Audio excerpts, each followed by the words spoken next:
Well, hello. We're going to be talking isometrics today, isometric drawings.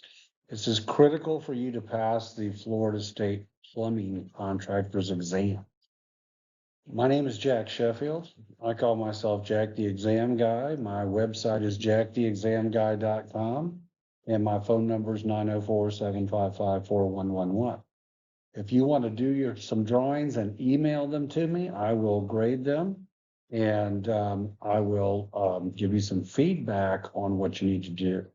My email is jacktheexamguy@gmail.com. Okay, so here we go. This is a typical drawing that you might see on your exam. As you can see, there's some elevations on here. And so when you get to these elevation changes, not all of your drawings will have elevation changes, but they tend to be the ones that are a little bit more difficult. And on a scale of 1 to 10, I would say this is a 7 or an 8. All right, there's a lot of places that can trip you up. Seeing how we have different elevations, there's something that I'd like to point out to you. And there's this symbol right here where these two showers come together. This is a circle with a line next to it. Okay, you're going to see that on many of your drawings. When you see a circle with a line next to it, that means that is a vertical line. There's going to be an elevation change on this drawing. These are going to be higher, and these over here are going to be lower, and that's where you're going to show your elevation change. There is going to be a vertical line going down right here where those two showers come together. One of the rules about isometrics is if it's vertical in real life, it's vertical on your paper. So you're going to have a vertical line right here in your drawing. Okay, another thing that I like to do is I like to orient everything based on the 4 points of the compass. And actually, there's going to be 8 points when you get into some of the more complicated drawings. So we have north at the south, north at the south. We have north at the top. We have south at the bottom. We have east over here, and we have west. So this is going to become important if you haven't been taught this method before, because I'm going to show you on your isometric paper where these directions go. So let's go ahead and do that. So here we go. We have north at the top right. We have south at the bottom left. All right. We have west at the top left, and we have east at the bottom right over here. So when we take our two-dimensional plan view and we convert it to our three-dimensional isometric drawing, these directions are going to become important, because what I like to do, one of the things that I like almost always do on my drawings is I do this main line. I like to start from my biggest waste lines to the smallest. And first of all, I like to do all of my waste lines before I do any of my venting or any of my labeling or anything else. Let's get those waste lines right, because we have to change something and then we have to erase it. Well, we're not only erasing waste lines, we're erasing labeling, we're erasing venting, and so forth. So let's get our waste lines right. So this was north. Remember, this was north on our paper, and this was south. So we're going north to south, and we're going north to south right here, north to south. That's that main line going from that water closet. And by the way, if you think you can go ahead and do this drawing, go ahead and do it, and then see if you can follow along and see if you did it correctly. You can hit the pause button and do that if you like. So we've got north to south here. And now I want you to draw this water closet in. And another thing I want to point out is that whenever you see two waste lines coming together, you are supposed to show direction of flow. Okay, so we're going to show direction of flow when we do this waste with this water closet. Okay, so we're going to go, we went north to south. Okay, and now we know east is down this way. So we're going to go, and by the way, we're following our lines on our isometric paper. So now we're going west to east with our water closet, and we're going down at the end of the line here, okay, because that's what it shows. It shows at the end of the line. and we're going to go west to east. There you go. So we're west to east, and then we also have to come up out of the floor. So we come up out of the floor with our water closet. Okay. And then we're showing our directions of flow. So we have our west to east line. We leave a little bit of space and we put our direction of flow. We do our stub out to come up out of the floor. Vertical in real life is vertical on your paper. And you have your direction of flow there. So now I want to back up a little bit, and I want to see what's going on right here. So we have a wall clean out, and we have a lav that ties in. It looks like it ties in to this. We're going to have to, between the wall clean out and the lav that ties in, that tells us that we're going to have a vertical line right there.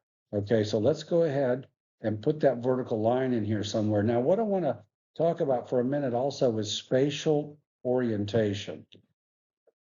Excuse me. So spatial orientation, that means we can't do this thing over here. We have to say, okay, well, that's about halfway down this line. So we're going to come somewhere around halfway down this line, and we are going to put in our vertical line. And then we also have to know, remember, leave enough space to do your direction of flow.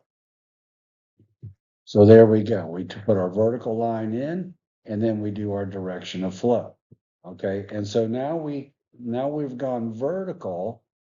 It looks like that lav, since there's two lines right here, it looks like that lav's going to have to go north and then east, and then we'll put our trap on it. And there we go. We go north, we go east, we left room for our direction of flow. We got that in, and we put our little trap on it. Okay, so there's our lav. And so now what are we going to do? We have our lav. Okay, what about a floor drain? Do we need that floor drain as well? And which way does it go? It goes to the east, right? So there you go. You're going to the east with your floor drain. Okay, you show your direction of flow. It's got your direction of flow right there. Show your direction of flow. Remember, everything's going to go this way. So this is the flow. This is the way it's got to flow. And you put your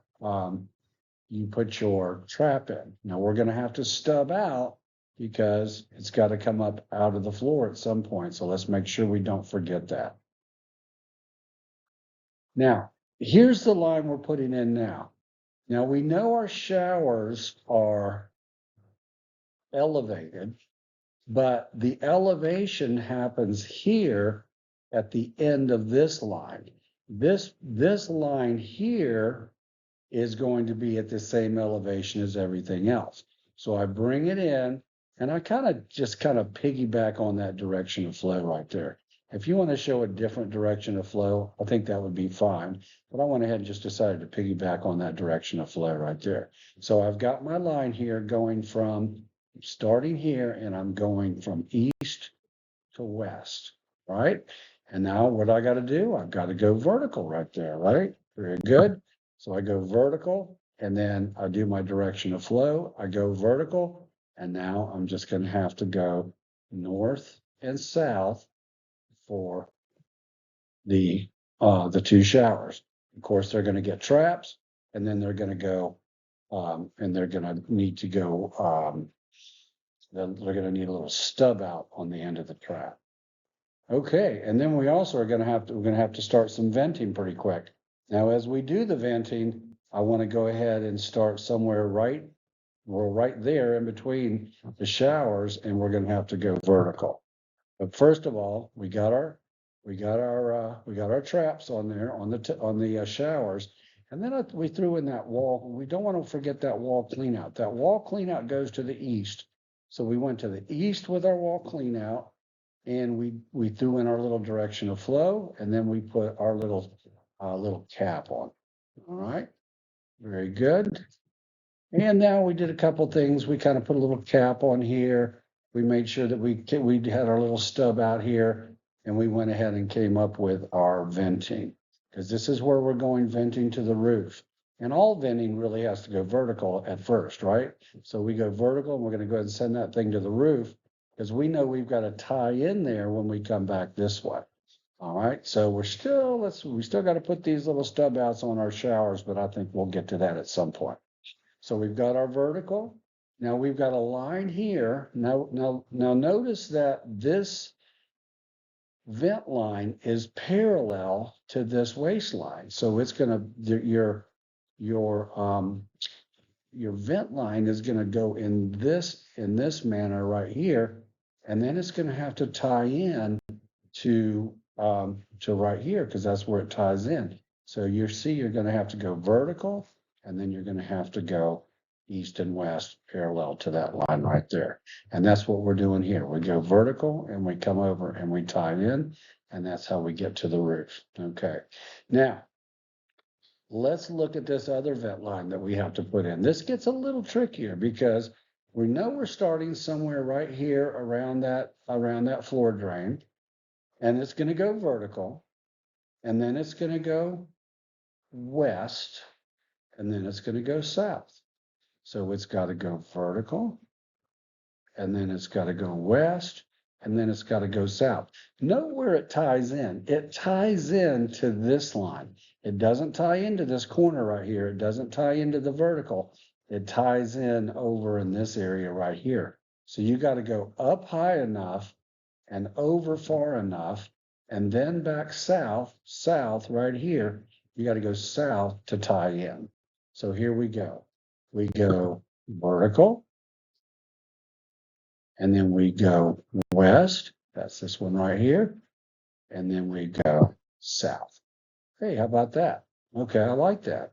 All right, so vertical, west, and south. This is one of the trickier parts.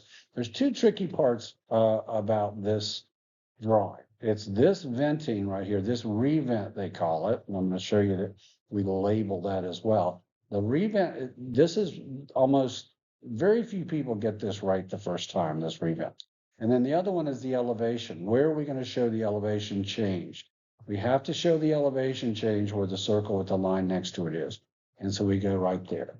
Okay, so it looks like we've got everything there. We have everything on our venting except for labeling, and our waistlines except for these little stub outs right here. But I have a feeling we're going to throw those in there right now as we do our label. And there we go.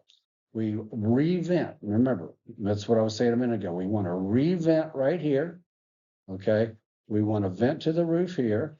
We know our elevation is 189.5. Don't forget to label that. We're labeling our showers. We did our stub outs on our showers.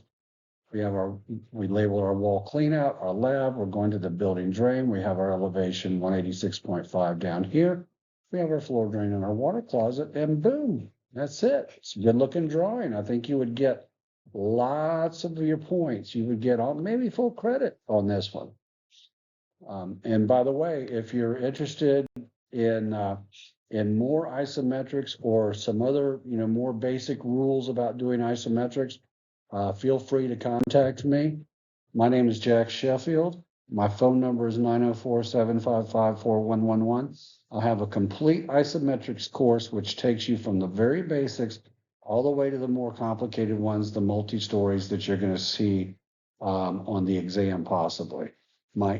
If you want to check out my website, it's jacktheexamguy.com.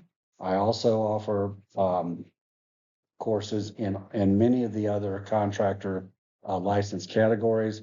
And my email is jacktheexamguy.com. And what you can do is, if you want to do your drawings and email them to me, and I'll take a look at them and I'll tell you what needs to be fixed, or maybe nothing needs to be fixed. Okay, well, thank you very much. And once again, don't ever let anybody tell you you don't know Jack, because now you do. Thanks for listening.